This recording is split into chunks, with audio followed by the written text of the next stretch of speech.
মানুষের সব হিসাব কিতাব বাথরুমে হয়, জানেন তো। আবু জেহেল হাতের মুঠোর ভিতরে কঙ্কর নিয়ে পাথর আন আমার নবীজি যে বললেন, ভাতিজা বলো তো দেখি কি আছে, যদি বলতে পারো ইসলাম গ্রহণ করব।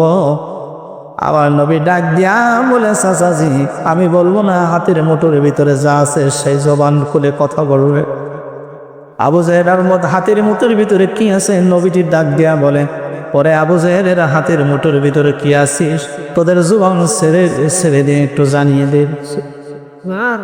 পাথর বলি সুস্পষ্ট জবাব দিয়ে বলেন, আমরা আবু জেহেলের লেট্রিন বাথরুমের পাথর আবু জেহেলের মাথার ভিতরে কি যেন সামলাইলো।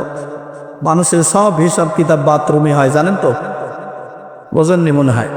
বলছে যত হিসাব কিতাব, ব্যবসা বাণিজ্য, নামাজ কালাম, ভালো মন্দ, জালিয়াতি, হ্যাঁ এটা সেটা, আইন টালাটালি, ব্যবসা এটা, রাজনৈতিক, পলিটিক্স, যা করা বাথরুমের মধ্যে থাকেন, বিশাল চিন্তা ভাবনা আপনার ওর ভিতর ধরে যাবে। তা আবু জেহেলের মাথায় ওই দিনকে চিন্তা ধরেছে, আবদুল্লাহর বেটা মোহাম্মদকে কি করে ঠকাই নিয়ে যায়। আজকে যদি পাথর পুড়িয়ে হাতের মুঠের মধ্যে যায়, ও জীবনও বলতে পারবে না। আচ্ছা বলেন তো, আবদুল্লাহর বেটা মোহাম্মদের সরাসরি যোগাযোগ কার সাথে?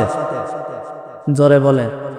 তাই আল্লাহর সাথে যার যোগাযোগ সরাসরি, পৃথিবীর কোন শক্তি কি তাকে দাবাইতে পারবে? জোরে বলেন, পারবে?